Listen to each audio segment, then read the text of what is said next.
In this video demonstration, we will configure VHD native boot inside of Windows 7 on build 7000. We'll show how to create the VHD file, how to use the disk partitioning tool to create the virtual disk, set up that virtual disk to be bootable, then we'll apply a WIM, a Windows Imaging Format file, to that virtual hard disk that we've just created using the disk part tools. After we're done applying that image using a tool called ImageX, we can then detach the virtual hard disk. We can then configure BCD edit to know that the VHD file exists and to boot into that file. And then when we're finished, we'll have what essentially looks like a dual boot scenario when I restart the machine that will allow me to select from the native operating system or from the VHD boot file that I'm allowed to boot into. Now this scenario works for Windows 7, Enterprise, and Ultimate SKUs. It also works on Windows Server 2008, R2, higher level SKUs as well.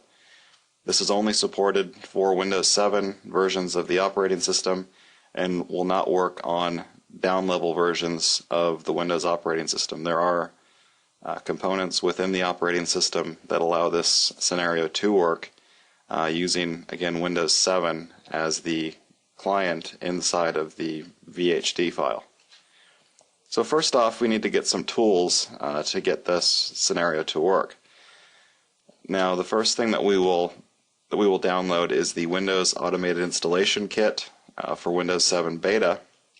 This contains an important tool that we'll use in this demonstration called ImageX. ImageX is a tool that you can use to capture and apply images, to mount WIM files and unmount WIM files, and basically do some of the primary imaging tasks around creating images, applying them, getting info of those images. This is a free tool as part of the Windows Automated Installation Kit. So once you download the Windows Automated Installation Kit, it's actually an ISO file. You burn the ISO file to a DVD and run through the installation process to install Windows Automated Installation Kit on your machine. Now what I've done to speed up the command line process a little bit is I've dropped the ImageX utility into the Windows System 32 tray so that I can reduce the size of my command lines, which I'll be using extensively in this demonstration. So the first thing that we need to do is open up a command prompt. So we're going to open up a command prompt and run as administrator. And that will then lead us into our disk part utility. And once we're inside of disk part, we can create our virtual disk. So there are new commands within disk part using create vdisk. There's also commands to select the vdisk and attach the vdisk, which is similar to mounting a WIM file, and detach the vdisk. And these will give us what appears to be a partition on the computer when we attach that vdisk, as if we were to, for example, attach a USB external drive. Okay, so now we have disk part opened. The first thing that we're going to do is create our vdisk file. So we have a new command for us called create vdisk. In this case, I will create a file on the C root in a VHD folder that I've created called x86 ultimate.vhd, and I will specify the size of the file. In this case, I will opt for 25 gigabytes, and the type of the file, in this case, I will opt for fixed. Now I can use an expandable file here as well, which will, when I detach the vdisk later, reduce the file down to the size, the minimum size that it takes. If I do that, essentially what can happen is if I run out of disk space within my native OS or on the C drive in general where this is installed, that file won't be able to continue to write and may experience issues. So what I'll do in this case is I'll specify a fixed format of the file at 25 gigabytes. That way I know that I'm consuming that 25 gigabytes of space on the file, and as my VHD within that container continues to grow, I don't have any risk of that file expanding beyond what space I have left on the disk. So the command syntax is here: create vdisk, file equals C, VHD x86 ultimate.vhd, the maximum size, and the type of the file that we're creating. Now what disk part will do is create a virtual hard disk file. As you can see, we have a driver that installed as part of the process, and it's showing me that the driver installed correctly in order to create that VHD file.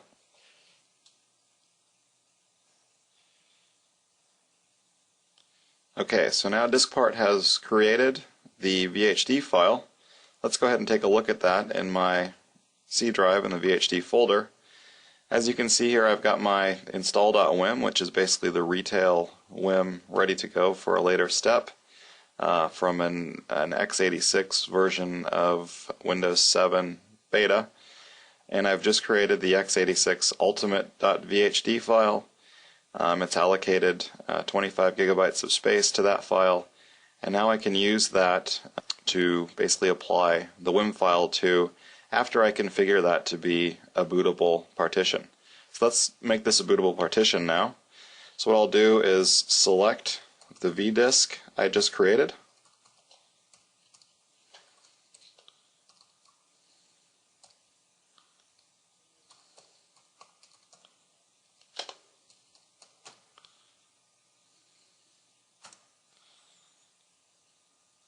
Now I'm going to attach the vdisk I've just selected by typing attach vdisk.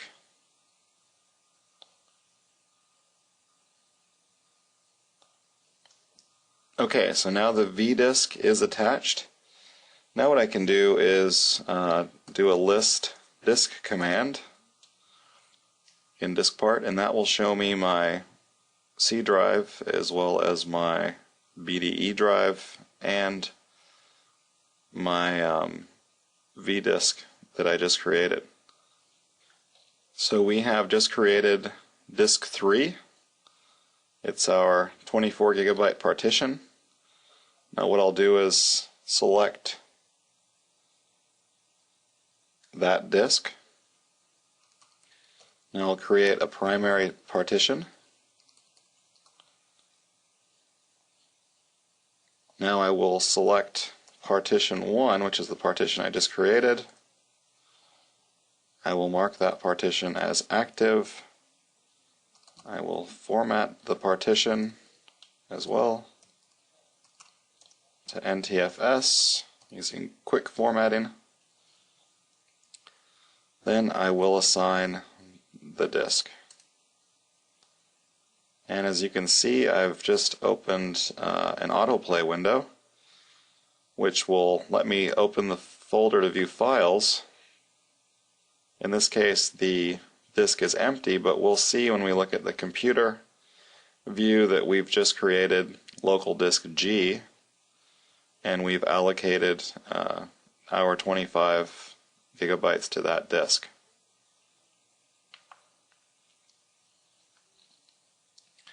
Alright, so now we've done everything we need to do within disk part.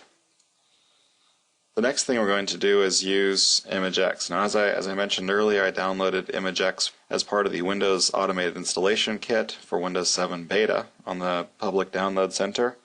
I've also dropped the ImageX tool into the Windows System 32 tray for the purpose of this demonstration to make the command lines a bit shorter. In this case, I'll use ImageX and the info command, and we'll have a look at our install.wim that I showed earlier in the VHD file. And the main reason to look at this is to get the index of that file. So here we've done the info command within ImageX.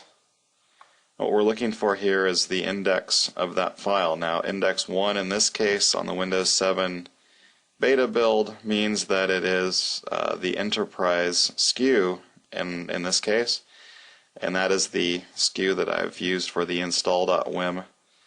These numbers will change based on the SKU that you have used as your install.wim that you're capturing, or if you're going to use a custom WIM file, it will be based on the SKU that you've captured as part of your custom WIM file if you've used ImageX to capture a sysprepped and generalized machine prior to configuring it for VHD Boot. So now what I can do is use ImageX again, and this time we'll do the apply command, and we will apply our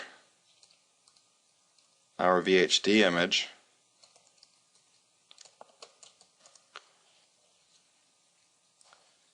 into our newly created virtual hard disk drive that we've created in our and so I will do a check command to validate the image. I will put the image index number, in this case it was 1, and the drive letter that we had assigned to the new virtual hard disk is now local disk G, so I need to specify G in this case. And now I can apply my WIM file to drive G. Now ImageX will process this command for a few minutes. Okay, so now our WIM image has been applied to our VHD file container. Let's quickly have a look at what that looks like. So if we go into our drive G, you'll see that we have now the Windows directory in place, the hive that we need to boot into when we finally detach this vdisk. Now we can go into configure our boot order and our boot configuration details in order to set up this machine so that it can boot into the VHD file. So I'm going to quickly go into disk part one last time, and I will detach the vdisk that we've just applied our WIM file to. Okay, so now we can go back and select our vdisk again. So again, the file equals C VHD x86 ultimate.vhd. There we go. Now we can detach that vdisk, and that will take a second to detach the virtual disk, just to show. There you have it.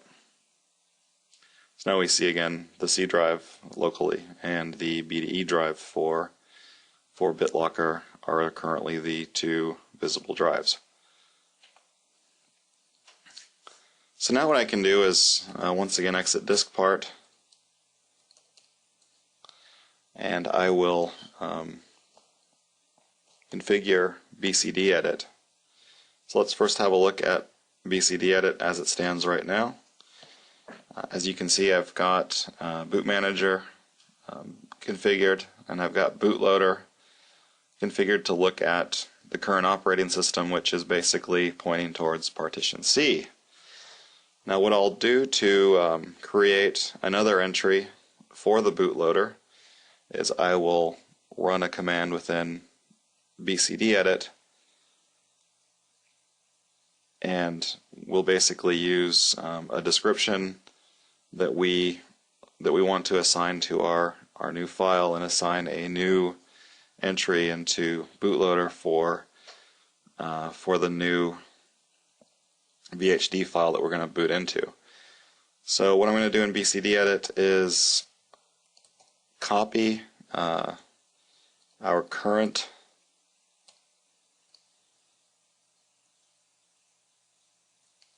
first our current bootloader entry, which is, again in this case, Windows 7 Enterprise Edition Beta.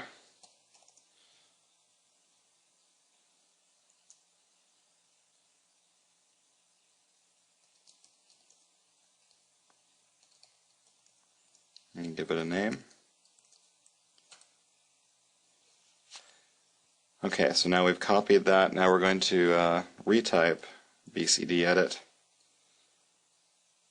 And here we have a description, boot from VHD.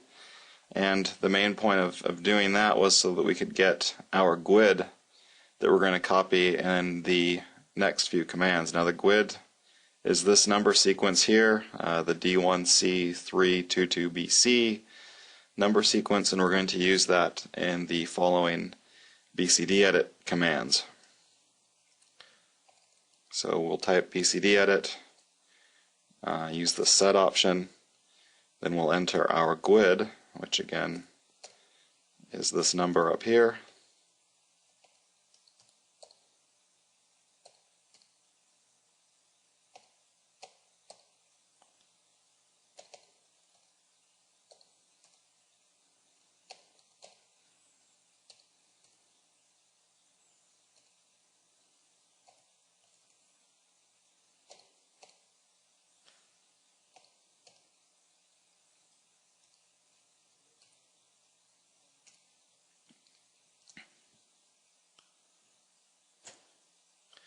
We're going to set the device for this entry, and it's going to be VHD, and that in this case equals C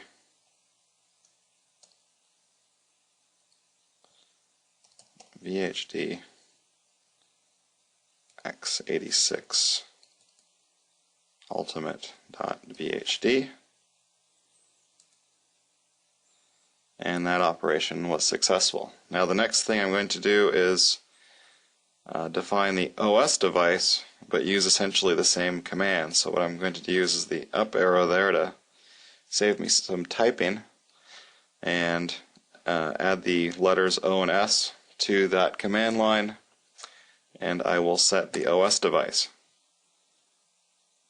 The next thing that I need to do is turn on detect HAL. So I will go back to one space after the GUID, after again I've used the up arrow to re-enter the previous command line. Use the detect HAL on command, and now I will enter a description for this. Description will be VHD Boot. There we go. I'm going to retype bcdedit and see what the output is. So now I have an entry into bootloader. I have it pointing at the VHD file, which is in the C drive in the VHD folder, x86 ultimate.vhd. It's going to, from within that drive, when it boots, go into winload.exe in the system32 tray. I've changed the description from boot from VHD to VHD boot in the final command. That was optional. And now I should be configured to do a boot into either the full OS or into this VHD file. So now I'm set to restart my machine. As I mentioned earlier, this was a retail WIM file. It needs to be system prepared and generalized before I can boot into it. Then it's got to run through specialization before you can boot into that file. Now a couple of words here in terms of limitations of the VHD boot scenario. Because we are booting into a VHD, we cannot use BitLocker on the drive. It's not something that we'll be able to pin into. It's not something that's supported. We also, in this case, can't use the hibernate function. So In terms of mobile computers, it's not the most ideal scenario for power savings, as you've limited the ability to do hibernation, which is completely unsupported within the VHD boot scenario. So this is really meant for, when at all possible, stationary PCs and highly managed environments, and the goal would be to abstract as much as you can the user state from the VHD boot devices, and that also enables you then to later replace those VHD devices in break-fix scenarios, and that will allow you to replace the operating system in the time that it takes to run specialization, as long as your user state is abstracted from that VHD file. It is a much easier task to swap out an operating system in favor of a newer operating system, or one that has significant servicing performed to it, again in the time that it takes to specialize an operating system.